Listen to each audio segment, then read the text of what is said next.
Fala pessoal, sejam todos bem-vindos. Nesse vídeo vamos falar da análise contábil financeira da Porto Belo, analisando aí os dois principais demonstrativos, que é o balanço patrimonial e o DRE, que é o demonstrativo do resultado do exercício, que a gente vai verificar em questão de vendas, custos, despesas, lucratividade e até prejuízo. Bom, começando aqui pelo balanço patrimonial da empresa, a gente consegue verificar que a questão patrimonial da empresa está numa tendência de alta. O maior volume financeiro é o ativo total, ou seja, bens e direitos a receber, e o menor volume comparado ao que a gente tem de ativo é as dívidas, que é o passivo total. Mas o volume financeiro que ela tem de dívida, que são as obrigações que ela tem com terceiros, está bem próximo do volume financeiro do ativo. Então, é uma situação que é um sinal de alerta, né? Porque a empresa está bem endividada. Se ela cometer algum vacilo aqui, não conseguir honrar os seus compromissos e virar aquela bola de neve, não pagar os empréstimos e virar aqueles juros e virando aquela bola de neve, há um risco da empresa ter mais dívidas do que ativo. Quando a empresa chega nessa situação, fica numa situação bem complicada e podendo até entrar num processo de recuperação judicial, mas está num sinal de alerta aqui o volume financeiro. O volume patrimonial está numa tendência de alta, mas o volume financeiro que ela tem de passivo está bem próximo do que ela tem de ativo total. Bom, falando de ativo, peguei aqui para fazer uma análise separada do ativo circulante, que são os bens e direitos que ela tem a receber a curto prazo, ou seja, aí dos próximos 12 meses. Bom, a gente consegue verificar que utilizando aqui, fazendo análise das três principais contas, que é o caixa, o contas a receber e o estoque, ele tem um volume financeiro bem próximo ali, eles trabalham ali entrelaçados praticamente. Vem numa tendência de alto, estoque também está aumentando. Se tem um aumento do estoque, possivelmente ele tem um aumento no número de pedidos, ou seja, ela está aumentando seu estoque para atender uma certa demanda, possivelmente para atender alguma situação de mercado.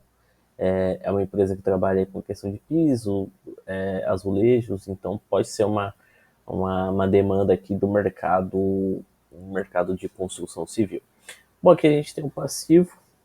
O passivo são as dívidas e obrigações que ela tem com terceiros, empréstimos e financiamentos, fornecedores, impostos, folha salarial.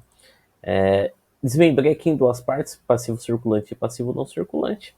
Passivo circulante são as dívidas que ela tem que pagar nos próximos 12 meses. E o passivo não circulante são as dívidas que ela tem a pagar acima de 12 meses. Visando a análise de fluxo de caixa, o ideal sempre é que o maior volume financeiro de passivo esteja alocado no não circulante, ou seja, no longo prazo. Mas o volume financeiro dos passivos aqui, tanto de curto prazo quanto a longo prazo, eles estão bem próximos aqui em volume financeiro. Tem uma ligeira volume superior do passivo não circulante, mas por a questão de aspecto de fluxo de caixa, praticamente aí 50%, metade das dívidas da empresa estão alocadas a curto prazo e a outra metade a longo prazo. Então, em aspecto de estratégia, não está tão vantajoso assim, mesmo que tenha esse leve volume superior daqui em relação à dívida a longo prazo.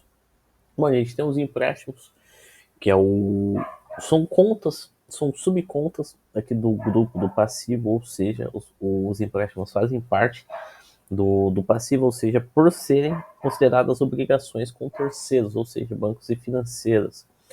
A estratégia também de análise é a mesma, o ideal é que o maior volume financeiro de dívida com empréstimos e financiamentos esteja alocado a longo prazo. Assim, a empresa tem tempo suficiente de girar suas operações e honrar esses compromissos com tranquilidade. Eu gosto de analisar separadamente aqui os empréstimos, porque é um capital que tem custo, né? A empresa fez a captação de recursos através de bancos financeiros para poder financiar suas operações, só que tem uns juros envolvidos, então é bom verificar como que a empresa está, como que está o desenvolvimento, como que está a estratégia a estratégia do volume financeiro, como que está separada essa dívida, o volume que está a longo prazo e o volume que está a curto prazo. A gente consegue verificar que o volume de dívida a curto prazo de empréstimos e financiamentos tem um volume aqui até considerável superior ao que ela tem de dívida de empréstimos e financiamentos a curto prazo, considerável. Em relação a empréstimos e financiamentos, os gráficos demonstram aqui que a empresa está adotando uma boa estratégia, está tentando alocar o maior volume de dívida a curto prazo, o maior volume da dívida a longo prazo e o menor a curto prazo.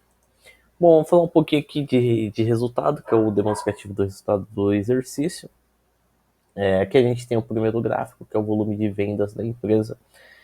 A partir de 2020 aqui teve um aumento bem considerável do volume de vendas da empresa, vem numa tendência de alta. Vamos verificar se mantém, se vai ser sustentada aqui essa tendência de alta. A gente tem o resultado bruto, que é a primeira apuração de lucratividade da empresa. Vinha num volume aqui até de tendência bem fraquinho de aumento de vendas, mas a partir aqui de 2020 teve um aumento bem fortíssimo e vem se mantendo aqui nesse patamar.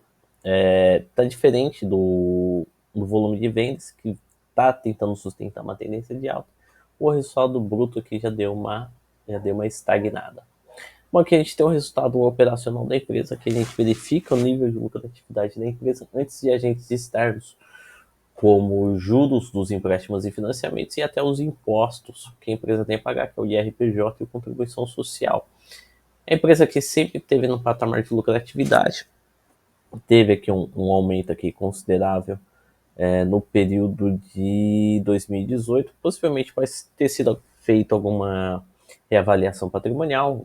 Isso aqui ficou uma situação não recorrente, pode verificar que logo na apuração, no demonstrativo, que foi divulgado logo no trimestre que sucedeu, já voltou para o patamar semelhante aos anteriores. Aí vem mantendo aqui essa tendência de alta, que foi um aumento de vendas aqui também a partir de 2020, e deu uma corrigida aqui voltando para os patamares anteriores, fazendo a correção do que esperava ser uma tendência de alta, mas voltou para os patamares bem próximos historicamente dos anteriores. Bom, a gente tem um lucro do prejuízo do período, que a gente pega todas as receitas menos todas as despesas, verifica se a empresa foi lucrativa ou não. Vinha oscilando aqui, teve alguns períodos que teve prejuízo. Possivelmente isso aqui foi uma reavaliação patrimonial, é uma situação recorrente, ou pode ser uma outra situação. Para quem tem interesse aí, vai ter que olhar os relatórios que a empresa divulga. Mas aí pode verificar que no trimestre que sucedeu aqui, esse pico que ocorreu, acho que foi em 2018, no segundo trimestre de 2018, no terceiro trimestre de 2018 voltou para os patamares anteriores. Aqui do período de 2020 teve aquela alta surpreendente aqui, aparentando ter uma recuperação, mas voltou em 2023 a apresentar voltou a ter prejuízo, voltando bem próximo, até menor e inferior aos patamares anteriores do histórico que estamos analisando aqui. Bom, pessoal, termino a análise, espero que vocês tenham gostado. Quem puder estar se inscrevendo no canal aí já contribui demais para a continuidade do projeto.